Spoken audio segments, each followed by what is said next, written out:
Welcome to Voice of Supply Chain, brought to you by ISM New Jersey and Kathy Perna and her board. The purpose of our show is to tell the personal stories of people in supply chain doing extraordinary things. This is I think, coming up on our fourth year of hosting the show. And I feel like there's so many amazing people in our industry that have incredible journeys, and we decided that we're going to continue on with the show again this year. I am your host, Sarah Scudder, marketing Maven. I was with SourceDay for the last 2.5 years. I am now going out on my own and doing fractional CMO work for Procure Tech companies. It's been really fun and exciting to attend all of these events in the past couple months with a theme around AI and procurement. So with that, I am going to welcome our guest today, Mike O'Brien. Mike, I don't even know how we met. It was a long time ago. Maybe at an industry event. I can't quite remember. So I've known Mike personally for several years. He is one of my favorite people in the industry, just a really fun, cool, chill guy, brilliant IT tech sourcing. But the reason that I specifically picked him to come on this month is to talk about his experience and thoughts around AI and procurement, which is becoming a really hot topic. I was in Palo Alto last week attending an SAP-sponsored event where there was a panel from Meta, from Microsoft, from a VC firm, and from Salesforce talking about AI and procurement, how it's impacting tech providers, how it's impacting procurement. And Mike has a unique perspective, in particular, using AI in the contracting process. So want to make sure that we'll have time to get to that. For those of you that are joining us live, please drop a note in the comments. Tell us where in the world you are joining us from. Mike is a big Formula One fan. So if you are also a Formula One fan, drop a note to your favorite driver is in the comment, and I'll make sure to share those throughout the discussion today. So where in the world you're joining us from, favorite Formula One driver if you are a Formula One fanatic. All right, so Mike, we are going to go back in time. I like to start from childhood as we walk through your personal journey to talk about what you've done and how you've gotten into AI and procurement. So I want to start off by having you share a favorite childhood memory. I think probably when I was a child, it wasn't a favorite, right? But as I've grown older, I look back and it's probably my favorite memory is my grandparents had a small fruit farm that they raised 4 kids on and sent to college on this very small fruit farm in Michigan. And all the grandkids would get shipped off to the farm to pick raspberries for 2 weeks every summer. So a lot of my cousins were in the military, and that's kind of when we saw them. Like everybody would get shipped to my grandparents, and we would pick berries for 2 weeks. Now, as a kid, it seemed like a lot of slave labor, torture, and lots of stained hands. Yeah, and it was like getting up at 6 in the morning and going and picking berries. But it was really only from 6 in the morning till 10 in the morning until it got warm, and then the rest of the day was ours, and free to play all over the place on the farm. We thought it was miserable when we were there, but I look back at it as very very fond memories, and that's why my cousins and I, we're all still very close. And I think there's 16 of us. 16 cousins? Yes. Wow, your family is almost as big as the Scudder family. I don't know how my grandparents remembered birthdays because they weren't social media users. So, Facebook will pop up and remind you. And my grandma, before she passed last year, had a written, like a 2-page, and she had every birthday written down. And I think we may have you beat. We were more like 22, 23. There's always somebody bigger and better out there, but doesn't change my memory at all. What in your childhood would you say that shaped you to be the person that you are today? I mean, I think from my father, I kind of got my work ethic. Life for me, as a kid, when my dad had vacation, it was like we were going to do some project like lay cement. We're going to do the driveway. We were going to go, work. We had a tree nursery. My dad worked for Xerox, but his passion was farming. As a kid that grew up in Brooklyn and Queens, he married my mom, and she grew up on a farm. So like we had this guy from that grew up in the city, now married a farm girl, and now he wants to be a farmer. So we had a tree nursery growing up, but so we didn't have the normal family vacations. Family vacations were, now we can all work together on, rebuilding a tractor engine, or, laying cement, or, it was always, I always like hated when my dad was on vacation, because it meant like, hard work. More work for you. Hard work, yeah. But I think what I got from that was my work ethic. And I think that was probably the most successful thing I could have gotten as a child from my parents. Does this mean you are on house project duty at your house today? Always. I mean, like in the neighborhood, I live in a nice neighborhood where nobody knows how to do anything. And, but I do everything myself. And when we had things like the big freeze here in Texas, and then the power outage where everybody's pipes froze and things like that, I had a line outside the door, and like I was fixing everybody's plumbing, and, getting their water turned off, and fixing their pipes for them, until a real plumber could get there. So I think, I've learned how to do a lot of things just from my father, because we never paid anybody to do anything. We would fix it ourselves. And so that's kind of what I've kind of taken away from that. But does this mean that your kids are handy as well? Has this been passed down to the next generation? Unfortunately not. I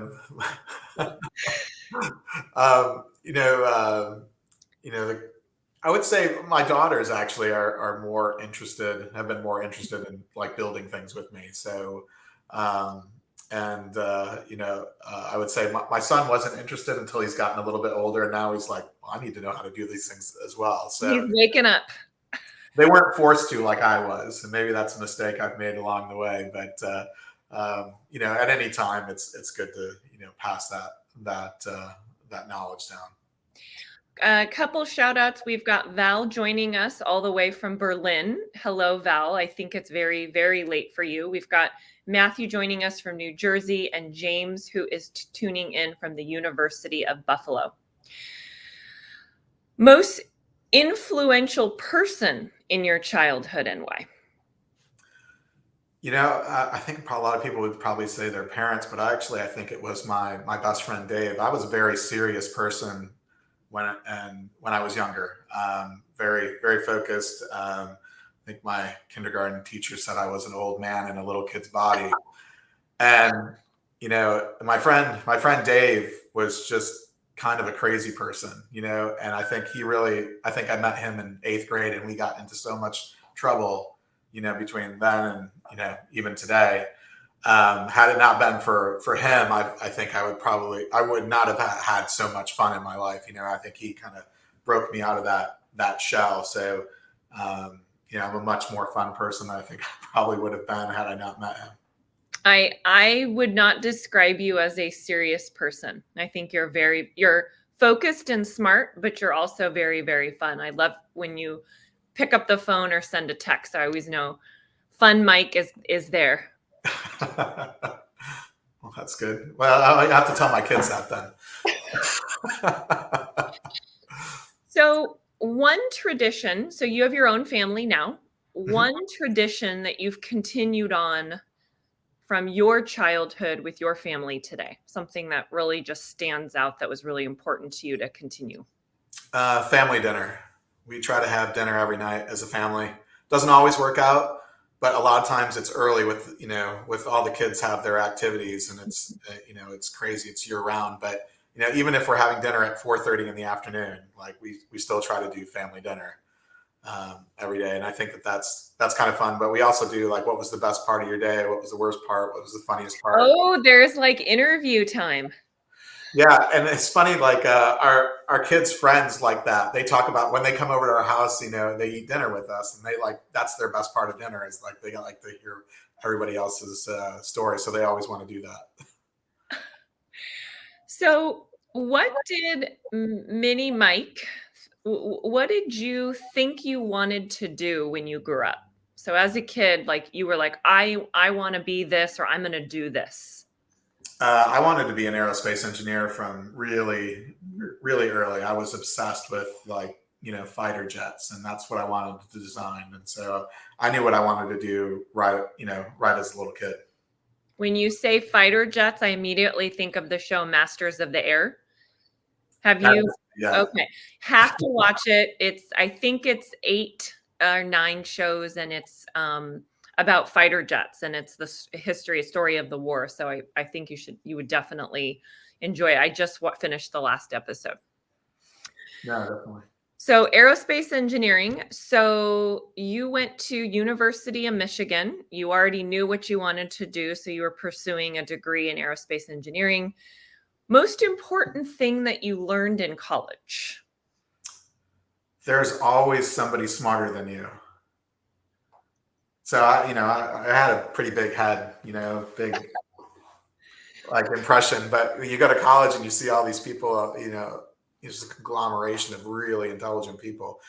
But there's always going to be someone smarter than you. But I think one of the things I learned is that there's always going to be someone smarter than you. In sports, there's always going to be somebody who's faster than you, but you can outwork anyone. And I think that's the thing I pass on to my kids. And I think my son's at the University of Texas right now, and he's in computational engineering, and he's I kind of shared that with him.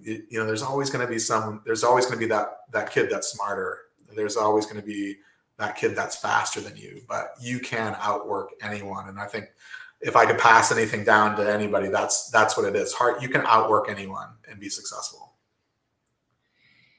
If you could do it all over again, so go back to school, back to college, what would you do differently, knowing what you know now? I don't know if I would do anything differently. I think your mistakes and the journey you on are kind of like what make you the person that you are. I don't know that I would change anything. I mean, there's probably maybe some people I wouldn't have dated, but We'll save that for another show. But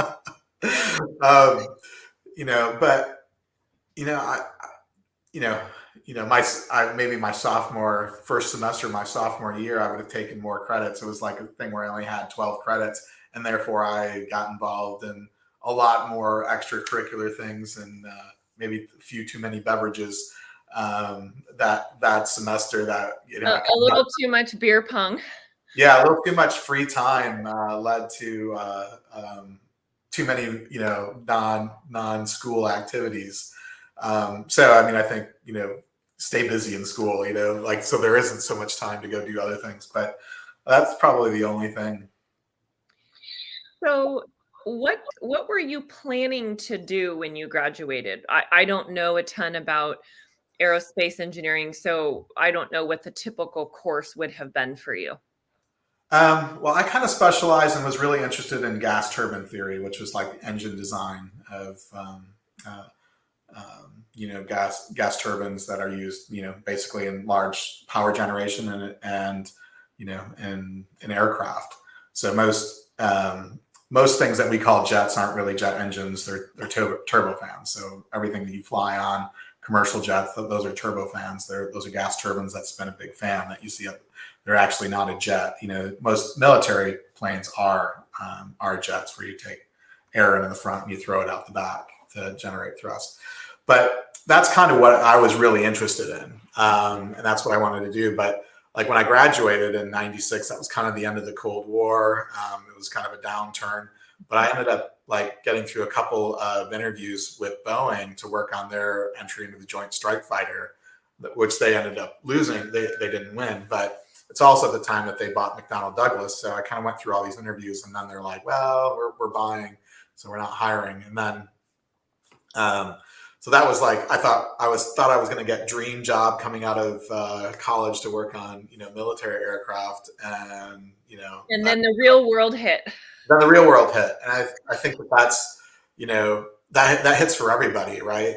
And I think most people are taught, and what's one of the things I try to push on to younger folks is, especially like my kids going through high school, like the way they kind of tell kids or try to help them shape what do you want to do in your life is you feel like they only give you like 10 different jobs out there where you can be a doctor, you can be a lawyer, you can be an engineer, you can be a tradesman, a teacher.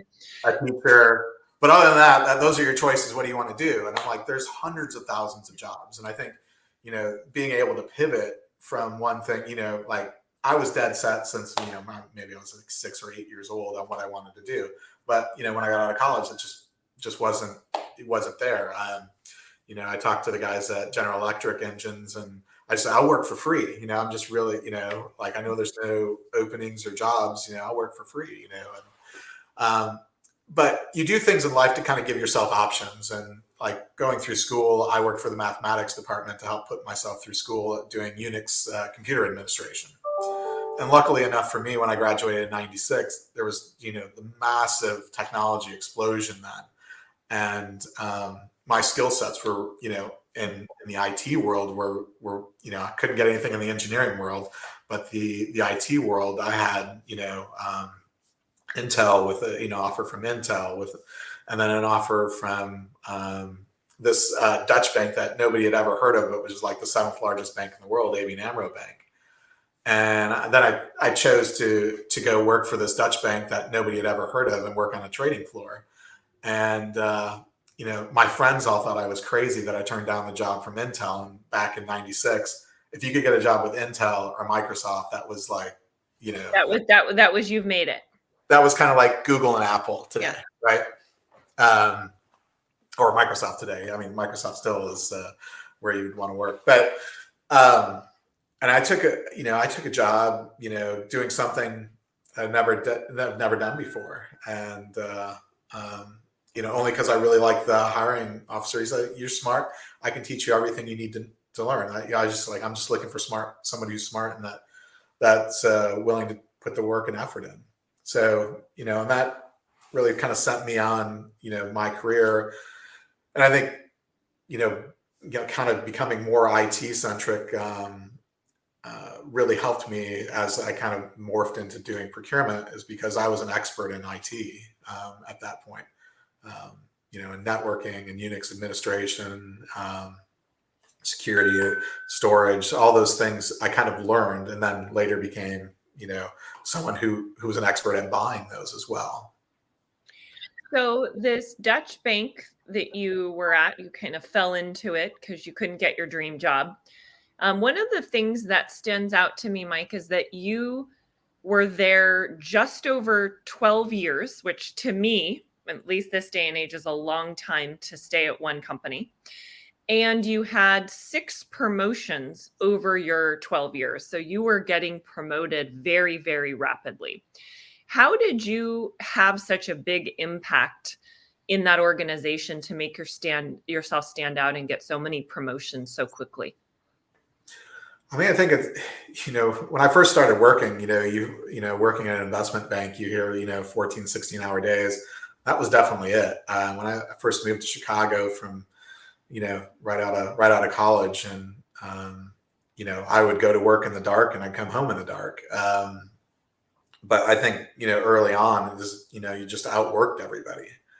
I think what also kind of helped was I kind of went a little gray early. So people never really realized how young I was. And I was running infrastructure for North and South America at like 27, 28 years old, for a large investment bank, which was a lot of fun. But I think my personal life, there wasn't much of it. I just worked. I worked very hard. I think that was kind of the key. But at ABN AMRO Bank, there was a lot of benefits, right? So, I went to work in London for 3 years. So what we did in the US and getting, North and South America, whipped into shape, then they're like, can you do that for, the UK and Europe? And so, my boss and I left. He was in New York and he went to London, and, and I followed with him, and then, there for 3 years, and, working in London and Amsterdam. And then, Does this mean, when you say followed, meaning you physically lived in London and Amsterdam? it was an interesting time, because that was the time when ABN AMRO Bank was being sold to Fortis, Royal Bank of Scotland, and Santander. And so it was the largest bank merger ever, and it was also the thing that triggered the kind of the world massive recession or depression, whatever you want to call it, in 2008, because it sucked all the capital out of the environment, because it was a cash purchase by those three banks of ABN AMRO, and so they didn't want any expats on the I don't know, employee register. So like I lived there in a hotel, so I didn't have an apartment, but then I had to fly back to the US, almost weekly. So You were kind of undercover living overseas. yeah, yeah, and kind of flying wherever I wanted on the weekends, So it was kind of a little bit of a rock star life. I never knew where I was going, and if it was cold in Chicago, then I was flying to my friends down in Phoenix. It's just for the weekend. So, but it was, it was fun. Got to see, a lot of the world, and a lot of different cultures, and be exposed to many different things. So from a IT sourcing and tech perspective, what do you think is the most important thing you accomplished during your 12 years there?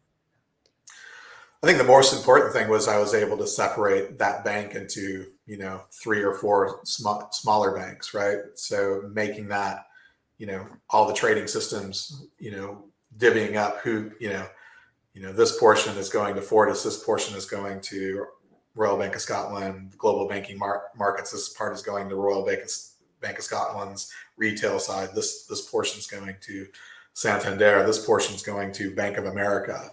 And then making all of that work, right? If you know anything about IT, everything is kind of tied together. So how do you split up one piece of bank into like 2 or 3? And then how do you separate that? And so that's really where I started getting into procurement, leaving kind of the IT world and actually understanding the commercial relationships with, the IBM outsourcings, the EDS outsourcings, and Accentures, and how do you, split those contracts up, and divvy the workload and the effort to wherever the bank, is splitting. So that was probably the biggest thing I've ever done, and it was in, 30 some countries, with staff transfer, workers councils, and all things that had to be addressed. Probably the most complex thing and the biggest thing I've ever done. But you did it within your first 10 years. Yeah. So a lot of work, but I think it's probably one of the things probably most proud of. So you transitioned from the bank to a company called Aviva. Am I saying that correctly? Yeah, they're a large UK insurance company. So why the transition? Well, it was just kind of like I left ABN AMRO one day and then Aviva the next. It was basically I was living in Chicago, and if I wanted to stay with where my portion of the investment bank back in Chicago went was Royal Bank of Scotland, which was Greenwich Capital, and I wasn't going to move to New York City or Greenwich, Connecticut. So it just didn't make sense because there was no cost of living upgrade from Chicago to Greenwich. So it didn't make any sense. So I was able to kind of exit on a Friday and start Aviva on a consulting on a Monday. So it worked out pretty well for me. So in your first role at Aviva, you initiated the start of what's called an infrastructure shared services organization for North America. Why did you make this your top priority, and how did you go about doing it? Well, I was hired as a consultant to actually build that for them, based on they wanted to do all these outsourcings and run kind of a shared services organization. So I started building that out for them, under the guise that they were going to enter into all these outsourcings that were almost done. Um, but basically, what I found when I was there was looking at where they were at, and they were nowhere near, actually going to get these deals done. So I quickly had to pivot into creating, and I had a lot of experience, working at the bank doing the outsourcing advisory services. So building these great, these 3,000 page deals on outsourcing of ITO and ADM work. So I kind of started as, running this infrastructure shared service, only to find out, there was really no shared service to run because they actually couldn't get these outsourcings done. So I kind of took over all of that, and kind of pivoted from running IT to actually running the outsourcing advisories, and then that's kind of how I moved into then taking over procurement, at Aviva. So you were promoted to CPO, I think, within 2 years of your time at Aviva. So very, very quick promotion. In your first CPO role at Aviva, what did you prioritize? I think actually creating that shared services organization, and that post contracting, or post outsourcing management of those large deals, and then making sure that what we paid for, we were receiving. I remember sitting down at the CEO. I remember I was staying at a Holiday Inn in West Des Moines, Iowa, and having dinner, sitting down, and the CEO of Aviva came down and sat at my table with me and wanted to know, all right, so you've done all these outsourcing. You say you're going to save all this money. Can you come and show me? I don't believe that the savings that you said were going to be in there, that we're actually getting them. So we've never heard this in procurement before.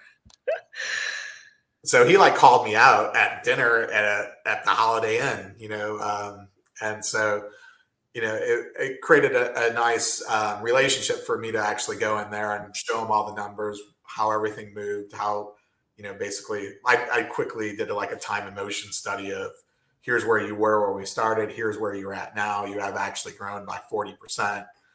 Here's, if you had stayed here, here's how the money would have been if you stayed at the same levels. Now that you've added these things, here's the cost, but you can see the savings. And I actually walked him through, real savings, and real numbers, and being able to do that financial walk with him through all of that. And he was really impressed, that we could actually show him where he could understand where the money was going, where the savings were being achieved, and where growth was, and what his options were in the future if he wanted to control some of his spend. And so did he actually, after presenting the data, did he actually believe you and say, yes, this savings is real? Because I know a lot of us who work in procurement, that's a constant challenge, right? Trying to get the CFO or executive leadership to actually buy in and believe the data and the numbers. Right, because nobody ever believes the savings. Because I think, it's always in procurement, it's a horrible thing to measure on savings, because everybody knows that off list price. What does it really mean, right? And I just look at things more from, what's the revenue of the business, what's the business, what's the objective of the business, and then how do we shape things as to be part of that. I think if you fall into the trap of being measured on your saves, you're just an expense function and no value actually to the company. So one of the things that I've always been trying to do is, how do we get procurement as a value add and not an expense function?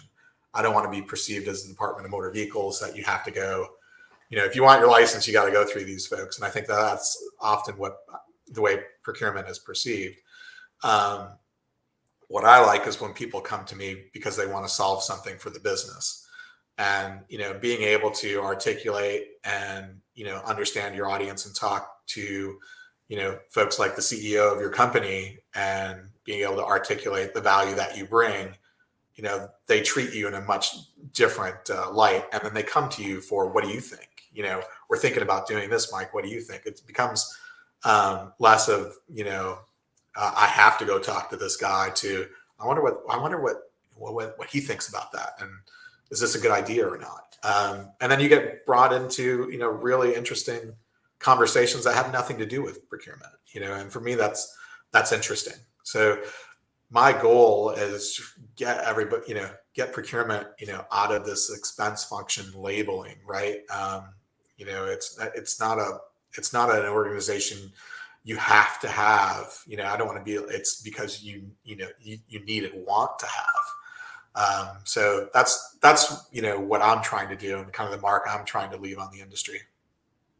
And you have some really great examples that we'll get to in your time at BP, specific revenue generation value add examples, which I think will be interesting for the audience. What would you say was the best decision you made as a CPO at Aviva? It was your first time being a CPO, big job, big responsibility, but the one like this, I absolutely nailed it. This was the right decision. Hiring the right talent.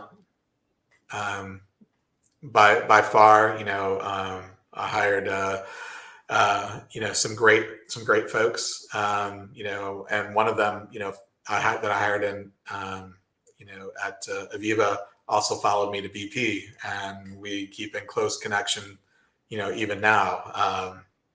We still have lunch, every other week if we can.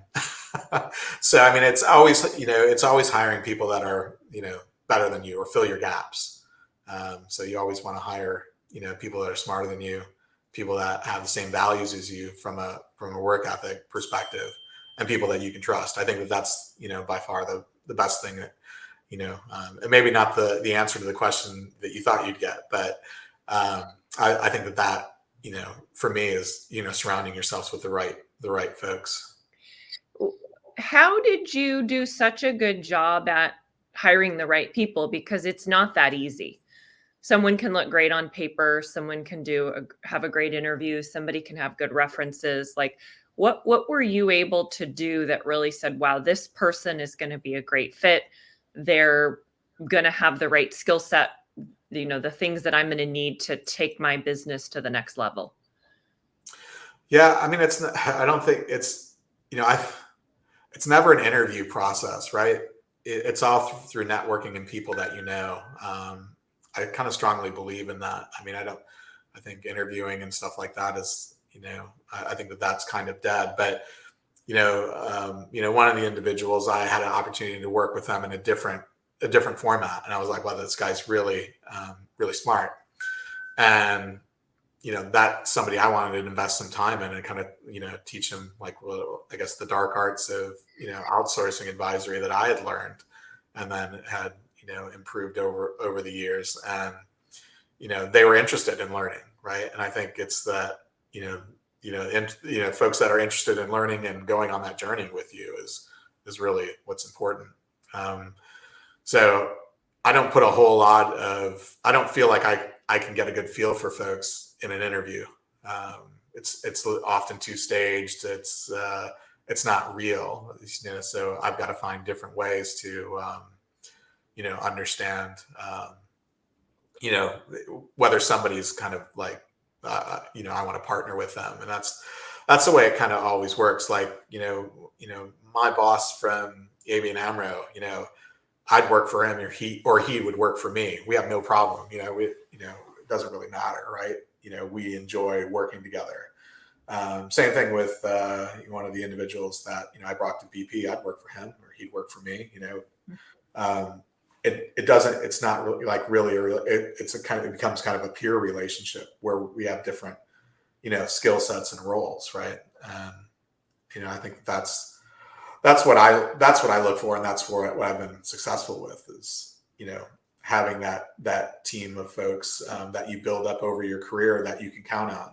And then you trust if you need folks, then you trust their opinion who's good and who's not based on, where they've, who who they've worked with. Decision you made as the CPO at Aviva that you wouldn't want to make again? I mean, I think for me, I've always had a very aggressive style, and I think Aviva being kind of an insurance company is very different, even though it's still financial services than investment banking. I think my aggressive style, I didn't really account for the culture at Aviva, and I think probably the biggest mistake I made was probably being a little bit too aggressive and too direct with folks that probably needed a little softer approach. Something I kind of learned as I've gone. I'm still aggressive, but I've learned to kind of temper that a little bit, so I can help bring people along with change more than like just expecting people to get on board because that's the right thing for the company and for the revenue. But I think that's probably the biggest mistake I made when I was there, was trying to change things too fast. And you're freaking people out, I think, sometimes with so much change at once. So you transitioned to BP, where you were the global head of IT procurement, and there were several really important projects that you worked on that I called out when I was promoting our interview today. Maybe just kind of talk through the highlights, one or two that really stand out, and the impact that you made on the business by adding value versus just being another cost center. Yeah, I mean, I think I'm trying to remember what year it was. I mean, I started, gosh, I don't even remember. I think it was in, December of 2012. And I remember walking in to BP, and first thing I was challenged with was, we had one of our major data centers, lease was expiring in 3 months, and we didn't have a new agreement. And we were basically trying to, renegotiate with zero leverage, because there's no way, it would take us a year or so to get out of there. And it's something that went all the way up to the group CFO, and all of a sudden I'm getting a call from the group CFO, like that you see on CNBC, and I was just starting there, and, and he's kind of giving me you're handed your first train wreck project. Yeah, and already getting called by somebody that I've seen on TV. I was like, wow, that was a little intimidating. And I was like, well, I agree with everything you've said. I'm like week 2 here, so I was like, I think I still get the I still have the get out of jail free. I think because. You were still in HR training mode at that time. Yeah, I just got my laptop, but I think it was good exposure very quickly to kind of go through and recognize somebody that was frustrated, and then go through kind of very quickly what my plan was to address it, and something that satisfied that individual very quickly, and then they weren't concerned. They understood it was under control, and I think that's what you have to do as a leader. Is nobody wants excuses, and that's what I learned really early on working on a trading floor. Is everybody just wants to know that what the problem is and that you're on it. They don't want to know that we don't know, or we still can't figure it out. It's, if you broke something, say, hey, that was me, I did it. And then that problem like disappears, because everybody just really wants to know that we know what went wrong, and then you're on it. It's when like folks aren't real with other folks, and hide behind whose fault it was, and so much energy is just wasted in that. And that's what I try to tell folks. If you break something, you raise your hand, nobody cares. If you break something and you don't raise your hand, and I catch you like not raising your hand, that's a problem for me, and that's kind of something I kind of learned, is like nobody's, everybody thinks that, oh, if you broke something, you want to hide it, and try to hide behind things. But I've never done that. I've broken a lot of things. And if you're trying to be an innovator, you're going to. But you just have to say, hey, that was me. I did it, and we're on it. And nobody ever calls you back. It's just done. I think people think that there's more fallback from that, but there isn't. I think just honesty, and calling out where you've made a mistake, and here's what you're going to do to fix it. And everybody just wants to know that you got a plan, and they don't have to worry about it anymore. It's when there isn't certainty, that people feel like, well, now I gotta roll up my sleeves and get involved in this, and this, then what's the value that you bring, right? If everybody else has to get involved. So you, throughout your time at BP, there was a project that you, I'm going to say, self-initiated around contracting, and that kind of relates into what you're doing today. So talk me through why there was this problem and then what you did to solve it. Well, I think one of the things when I took over procurement at BP was, why did it take so long to get agreements done? So I kind of came from that, these large outsourcing billion-dollar deals, doing those, quite often. And, we could do those in 3 to 6 months, 3,000 page contract, a full ITO and ADM deal, 10, 12, 15,000 staff transfers, 30 countries. And we could get that done in 3 to 6 months. And then I looked at what was being done, the same thing at Aviva. It's taking 3 to 6 months to get a SaaS deal done, or, what exactly is taking so long?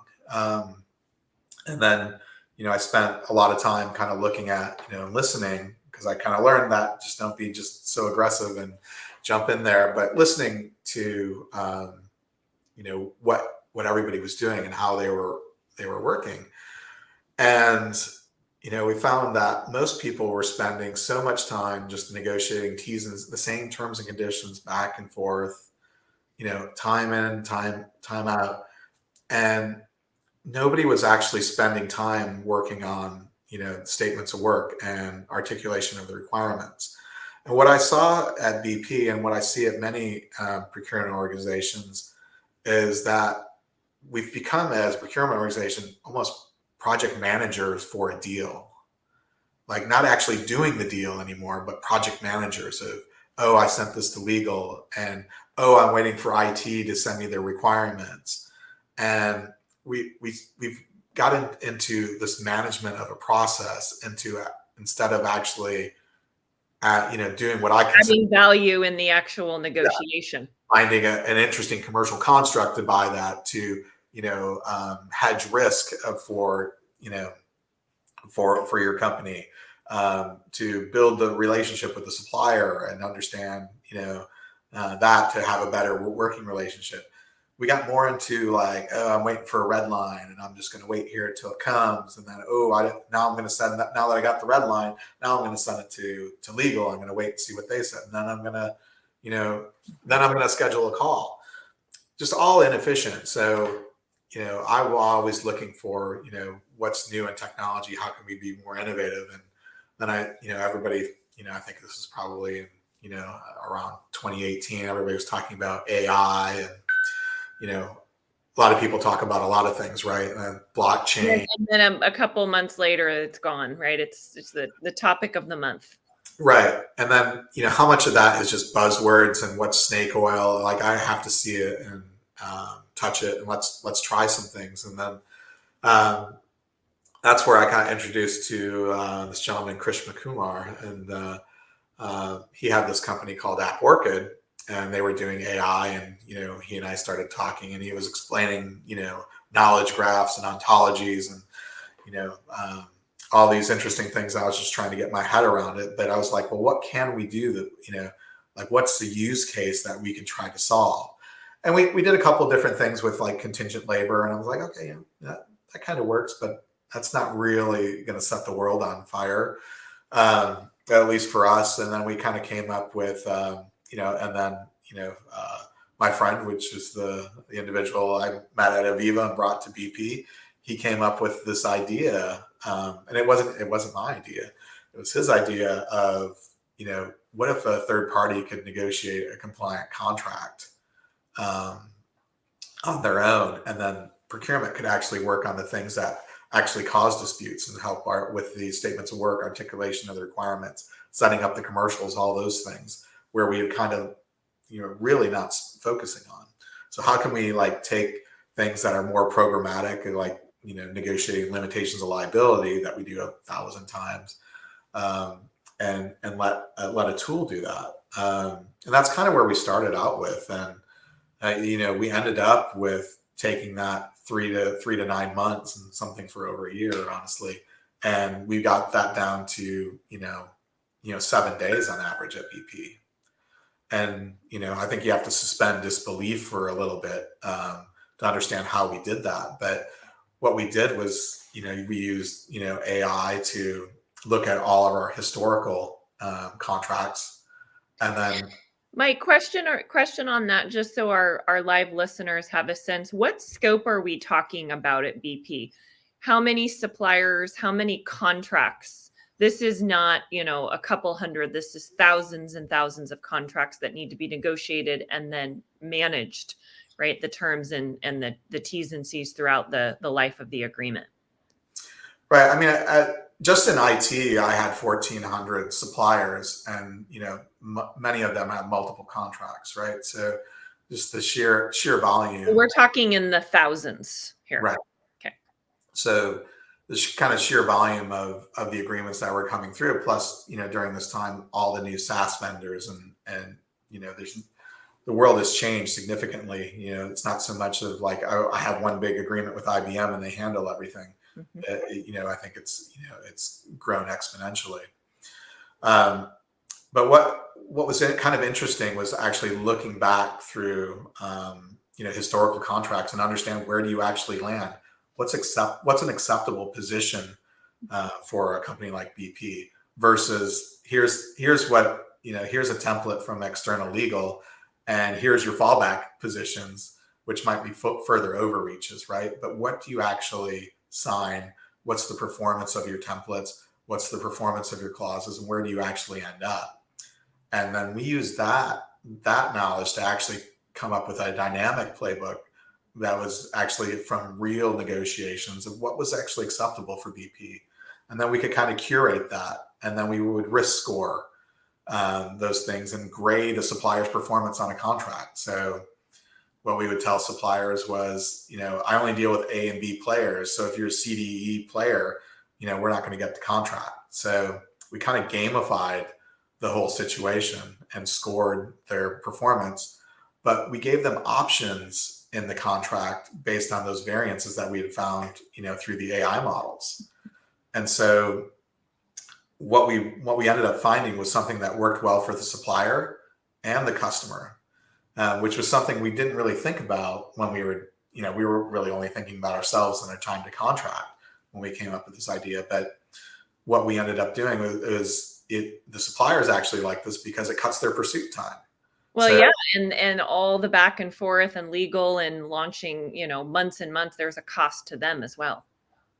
Because they're able to see, because we've done the research and almost like the benchmarking of our clauses, they can see, yeah, you know what, this is where we would end up. We would go back and forth 4 or 5 times, but we'd actually settle on that. And if you're saying, if I click this option today, we can beat a contract tomorrow, well, that makes sense.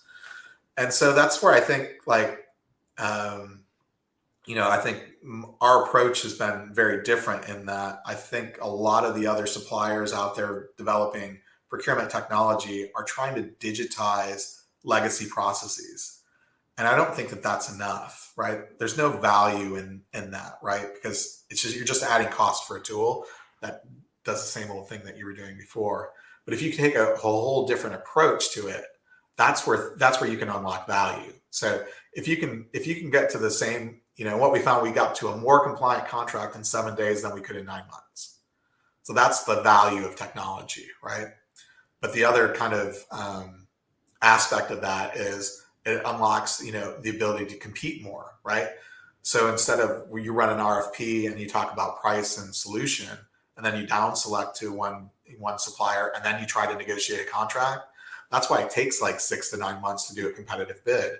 But if you can do a competitive bid, and have competition and scoring and the T's and C's as well, you can actually do a competitive bid faster than you can do a single source. So it flips that whole paradigm around for procurement and being able to compete more, especially in this day and age of out of control inflation. Nobody knows what the right price is anymore, right?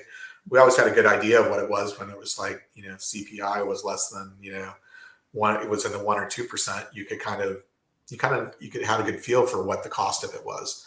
Now, the only way you can really understand what the cost of something is to compete it. And so, but if competing it takes 6 to 9 months and a lot of effort, you can't do that for everything that comes down the pipe. So that's where kind of technology comes in, and it kind of flips things on its head, and that's where it's interesting. So, and that's what keeps it interesting for me. Like making my Excel spreadsheet, a little, on the web or, through Salesforce isn't interesting to me. That adds no value. So I always think, people want to digitize things or change things, but it has to add value. And I think that's always the most important thing. And when you're making decisions is what you have working now and what you're looking at. Are you buying that because it's going to give you X, Y, Z? Or are you buying it because you think you have to, you're falling behind and you think you need to do something different? I think that always the question is, what value does that bring? And you have to look at running procurement as like running a business. So for those that are with us live, if you have specific questions for Mike around AI and the contracting model that he just discussed, or AI questions in general, feel free to drop those in the chat. Mike, question for you. So just to make sure I'm clear, so let's say Sarah Scudder Incorporated was your supplier. There would be a template process that I would go through to basically build my template. I would say clause A, clause B, clause C, and as I'm building it, it's going to tell me what my score is. And at the end of building my contract from your pre-approved templates, if I was an A or B, that was acceptable. If I was outside of the A or B range, I would go back, tweak, and modify, knowing that I needed to fall within the A and B at the end of me building my own contract based on your pre-approved templates. Did I kind of summarize that correctly? Yeah, pretty well. Okay. So the contract is executed within this 7-day time frame, which I don't know if I still believe it, but we'll go with it. How is there anything built in, or how did you think about ongoing management of the contract and the KPI? So contract is signed, then what? Is there AI built in to track and manage deliverables, manage renewals? How does that piece work? Yeah, you can track all those things within our our repository and obligation management. You can most things are date driven, but I think it's also being able to have the analytics for every contract and be able to search and pull all that information out either automatically or ad hoc. So making your contracts accessible is probably one of the biggest things, and making it accessible to both parties, because I think that's where many disputes happen. Is like, we do these great contracts, right, and we lock them in a drawer and nobody can see it because it's so confidential. But contracts actually need to be, up for everybody to see. Now you can take the commercials out of it, right? But everybody needs to see what the supplier shalls and what the customer shalls are. And I think that's where most disputes actually happen in the world, is because the supplier who's delivering it doesn't have access to the contract. The customers who's accepting the service doesn't have access to the contract. So what happens is they do what they think is logically sounds right. And that's where the disputes happen, along the way, is when, the supplier says, well, we usually charge for that. And then somebody looks and says, oh no, that's in our contract. So, when we look at, tracking things and those type of issues, the number of things that you could possibly track would, is infinite, but actually making, contracts accessible, summarized, consumable is really where we can help. And that's where I think procurement needs to go, is like, how do you summarize these contracts? How do you give, what's the 30 second elevator pitch for, if in IT for the CIO of how his contract works. They don't need to know it to the same level that you do, but how do you make it accessible and consumable at all different levels of experience? So, Mike, we've got some questions coming in from the audience. The first is from Pam Jones. Hello, Pam. She says, I'm entering the session midway, so hoping my question makes sense. How do you ensure proprietary BP negotiation strategies and terms don't reside in the AI tool that you use? So, I mean, in the tool that we use, you can choose, what you want to expose and what you don't want to expose. So, you can go out with no options, right? Here's our PDF, and take it or leave it. But you can hold back certain positions, and you can expose certain positions. So it's totally up to each customer. Kind of chooses, if you want to hold back certain positions, then you certainly can, right? Only use this, and only break glass in case of emergency. So it's totally up to you what you expose and what you don't expose. Okay.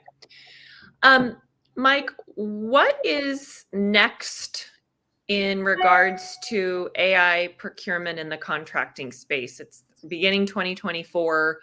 You pivoted from BP and you're now running contract AI full-time. This is your world, your space.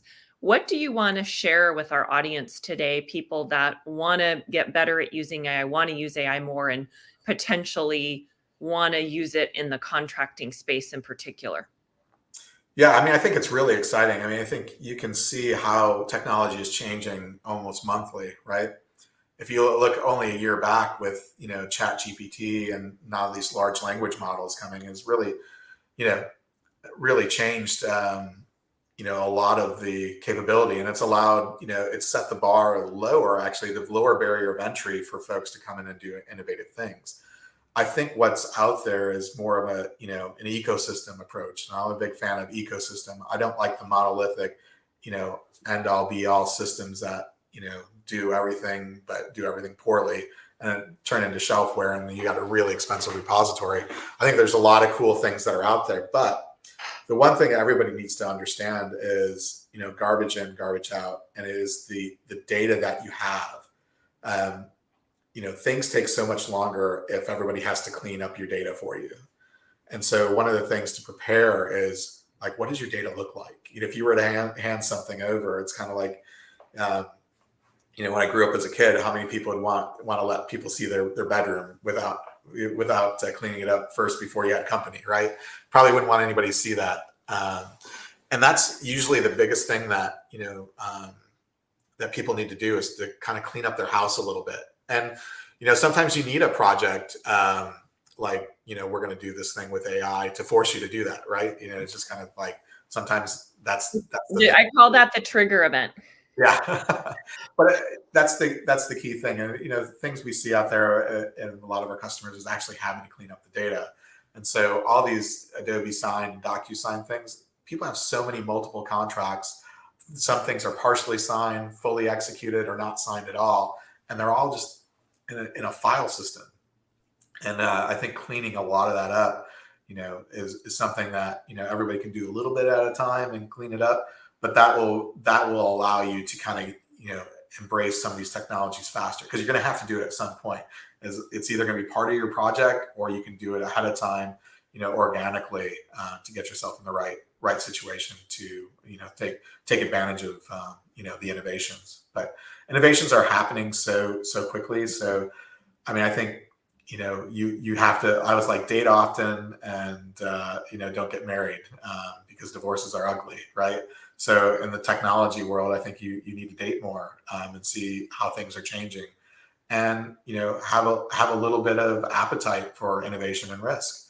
And if you want to be that competitive, you want to be a competitive advantage for your business, procurement is definitely a place that, there's a lot of low hanging fruit, right? Because a lot of investment hasn't been in procurement, but the cost to take on a lot of this technology is not that high. It's going to be super high if you go with the usual players, where, you all know who they are, that take 1 to 2 years of, 1 to 2 years to maybe get some semblance of value, but it's just kind of a big You're repository. being generous by saying 1 to 2 years. In my world, in the marketing world, AI's had a huge impact. And in regards to your comment about cost, there's so many free trials right now. I mean, I just last week was signing up for a new platform. And so there's a lot of really low cost, low barrier to entry right now, people just wanting to get their name out there. And I think that's true in the procurement space as well. Yeah, we try to focus on delivering value in 8 to 12 weeks, and that's really what you should be looking for. Is not years, not quarters. It should be measured in weeks that you can count on your hands. That's when you should start seeing value. And if you're working with folks that can't deliver that to you, well, maybe that's time to date a little bit more, because it definitely is the possibility that's out there. So, Mike, for those that are with us today or watching this interview later, where would you like to send people to connect with you if they have questions, want to chat about AI or learn more about your platform? I mean, I'm on LinkedIn, so I think that's probably the best place to get me. But I love having conversations. I call them thought leadership. I'm always looking for that. What's that next use case? What's that next problem that we want to solve? What's interesting? And maybe we won't be able to solve it today, but technology is changing so quickly that maybe it's possible to solve tomorrow. Yeah. All right. For those that were able to join us live, hope you got something valuable out of our conversation today. If you are not following me on LinkedIn, I'm also starting to produce and post a fair amount of content about AI and procurement. So feel free to give me a follow as well. We will be back next month on Wednesday, April 17th for our next interview and guest. And with that, wishing everyone a wonderful afternoon.